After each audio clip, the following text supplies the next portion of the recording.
Hydrogen ان سے بنے ہوئے سارے ان کے اسٹرکچرز ان کے ڈفرینٹ ہیں، لیکن ان کے اندر جو ایٹمز ہیں وہ سارے یہی ہیں۔ ڈی این اے بنا ہے نیوکلیوٹائڈ سے، جس میں نائٹروجنس بیس ہے اور اس میں پینٹوز شوگر ہے۔ پینٹوز شوگر جو ڈی این اے کے اندر جو پینٹوز شوگر ہے وہ رائبوز شوگر ہے، اور آر این اے کے اندر جو پینٹوز شوگر ہے وہ ڈی آکسی رائبوز ہے، اور ایک فاسفیٹ گروپ ہوتا ہے۔ جو پینٹوز شوگر ہے اور جو فاسفیٹ گروپ ہے یہ شوگر فاسفیٹ بیک بون بناتے ہیں، بیسز ہیں ایڈینین، گوانین، سائٹوسین اور تھائامین۔ تو ان کی ایک اسپیسیفک ارینجمنٹ ہے۔ ایڈینین کا بانڈ بنے گا تھائامین کے ساتھ ڈی این اے میں جب آپ دیکھیں گے، اور سائٹوسین کا بنے گا گوانین کے ساتھ۔ یہ پھر پینٹوز شوگر ہے اور یہ فاسفیٹ گروپ ہے۔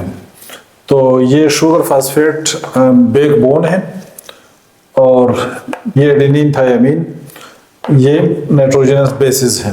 فاسفیٹ گروپ اور شوگر کے درمیان جو بانڈ بنتا ہے فاسفوڈائی ایسٹر بانڈ کہتے ہیں اس کو۔ یہ شوگر فاسفیٹ بیک بون یہ والا، اور یہ یہاں پہ ہم نے شو کیا ہوا ہے، یہ شوگر فاسفیٹ بیک بون ہے، اور یہ سائٹوسین، گوانین، ایڈینین، تھائامین، پھر گوانین، پھر سائٹوسین۔ تو اس طرح ان کی ارینجمنٹ ہوتی ہے۔ جس طرح کمپیوٹر کوڈنگ میں کمپیوٹر کی جو کوڈنگ ہے تو وہ بھی بیسیکلی وہ صرف 2 ڈیجٹس ہیں، 0 اور 1۔ تو کمپیوٹر کا جتنا فنکشن ہے وہ سارا 0 اور 1 کی کوڈنگ ہے۔ 0 1 1 0 1 0 0 0 0 1 1 1 0 اس طرح کی جو ہے نا ارینجمنٹ اس کی دی ہوئی ہے۔ 1 0 کو تو 1s اور 0 کو کمپیوٹر کی جو ڈیجیٹل کوڈنگ ہے اس سے کمپیوٹر کا جتنا فنکشن ہے، چاہے اس پہ آپ ٹائپنگ کر رہے ہیں، چاہے آپ اس سے کوئی چیز پرنٹ لے رہے ہیں، چاہے آپ اس کے اندر کچھ دیکھ رہے ہیں، چاہے آپ اس کے اندر کچھ سن رہے ہیں، جتنا فنکشن ہے کمپیوٹر کا، تو اس کے پیچھے صرف 2 ڈیجٹس ہیں، 0 اور 1۔ جو اس کی مشینری میں جو ڈیجیٹل کوڈنگ ہے وہ 0 اور 1 کی ہے۔ تو آپ کمپیوٹر کی پھر دیکھیں کہ اس کی کتنی کمپلیکسٹی ہے، کتنا کمپیوٹر کمپلیکس ہے، اور اس کے پیچھے صرف 2 یہ ورڈز ہیں 0 اور 1، 1 0 1 0 1۔ تو جو ڈی این اے ہے، ڈی این اے کے اندر یہ 4 بیسز ہیں، سائٹوسین، گوانین، تھائامین اور ایڈینین۔ یہ 4 بیسز ہیں۔ جس طرح آپ 0 اور 1 کی اتنی ساری پاسیبلٹیز ہیں کہ 0 اور 1 نے کمپیوٹر کو اتنا کچھ دیا، تو ڈی این اے کے اندر جو کوڈنگ ہے، جو انفارمیشن ہے، وہ ان 4 بیسز کی ارینجمنٹ پہ ہے۔ ایڈینین، تھائامین، سائٹوسین، گوانین، ان کی ایک اسپیسیفک ارینجمنٹ ایک حد تک ہوتی ہے۔ ایک جین بناتی ہے، وہ ایک جین ایک چیز کو ڈسکرائب کر رہا ہوتا ہے، پھر جب دوسرا جین بنتا ہے تو اس میں انہی بیسز کی ارینجمنٹ تھوڑی مختلف ہوتی ہے۔ دوسرا جین پھر دوسری انفارمیشن رکھتا ہے، اس سے اگلا جو جین ہے اس کے اندر پھر انہی بیسز کی ارینجمنٹ پھر تھوڑے پہلے والے سے مختلف ہوتی ہے۔ تو وہ انفارمیشن پھر ڈیفرنٹ ہوتی ہے، جو کہ ڈیفرنٹ ایک پروٹین کو ڈسکرائب کرتی ہے، ڈیفرنٹ ایک اسٹرکچر کو ڈسکرائب کرتی ہے، ایک فنکشن کو ڈسکرائب کرتی ہے۔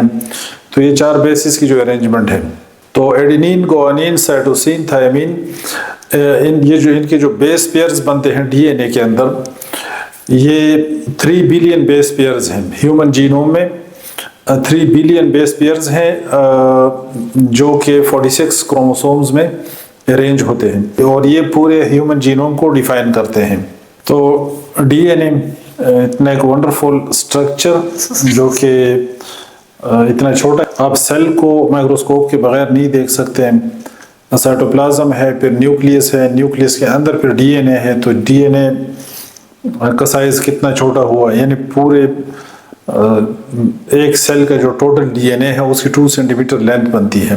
تو کتنا چھوٹا یہ اسٹرکچر ہے ڈی این اے، اور اس کے اندر کتنی حیران کن طریقے سے اور کتنے عجیب و غریب طریقے سے اس کے اندر جو بیسز کی ارینجمنٹ ہے جو انفارمیشن کو ڈیفائن کر رہی ہے، اس کی جب حقیقت میں اور گہرائی میں آپ جاتے ہیں اور فردر جب آپ ان کو دیکھتے ہیں تو وہ بیسیکلی سارے ایٹمز ہیں، ہائیڈروجن اور آکسیجن اور نائٹروجن ہے، سارے بیسیکلی ایٹمز ہیں۔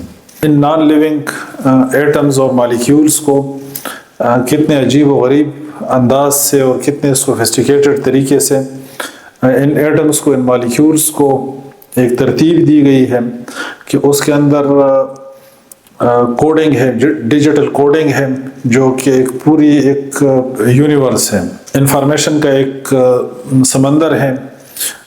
پوری باڈی کے جتنے پروٹینز ہیں اور جتنے انزائمز ہیں، جتنے فنکشنز ہیں، جتنے سٹرکچرز ہیں، وہ ساری چیزیں جو ہے نا یہاں سے ڈیفائن ہو رہی ہے، اور یہاں سے جو ہے نا ان چیزوں کی انفارمیشن یہاں پہ کوڈڈ ہے۔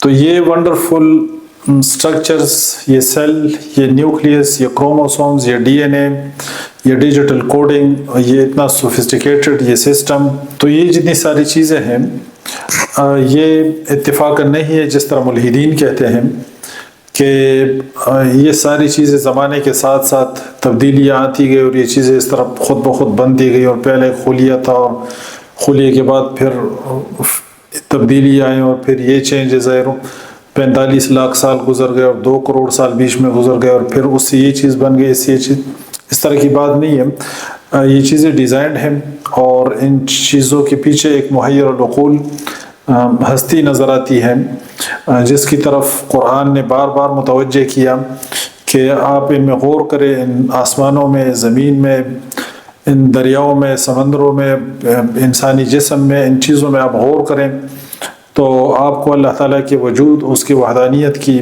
نشانیاں نظر آئیں گی۔ آج انسانیت کی بدقسمتی دیکھیں، جو دنیا کے اندر ملحدین ہیں، رچرڈ ڈاکنز جب ان چیزوں کو ڈسکس کرتے ہیں، یہ کروموسومز اور جینز اور ان چیزوں کو جب ڈسکس کرتے ہیں تو وہ اپنی گفتگو ختم کرتے ہیں گاڈ ڈینائل پہ، خدا کے انکار پہ۔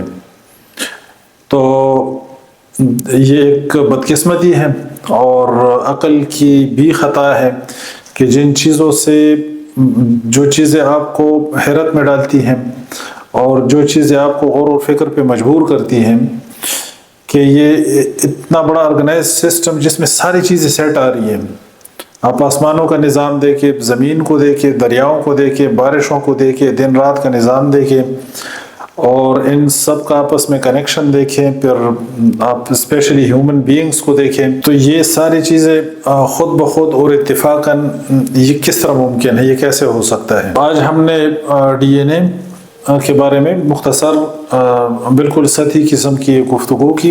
اس طرح نہیں کہ یہ ویڈیوز ہم صرف اسٹوڈنٹس کے لیے بناتے ہیں یا صرف جو ٹیکنیشینز وغیرہ ہیں ان کے لیے ہم بناتے ہیں، نہیں، بلکہ آپ لوگ بھی اس کو سنیں، اس سے جو ہے نا وہ کافی استفادہ کر سکتے ہیں کہ کتنا عجیب و غریب اللہ تعالیٰ نے ہمارے اس جسم کو بنایا ہے اور کتنی اس کے اندر مشینریاں چل رہی ہیں۔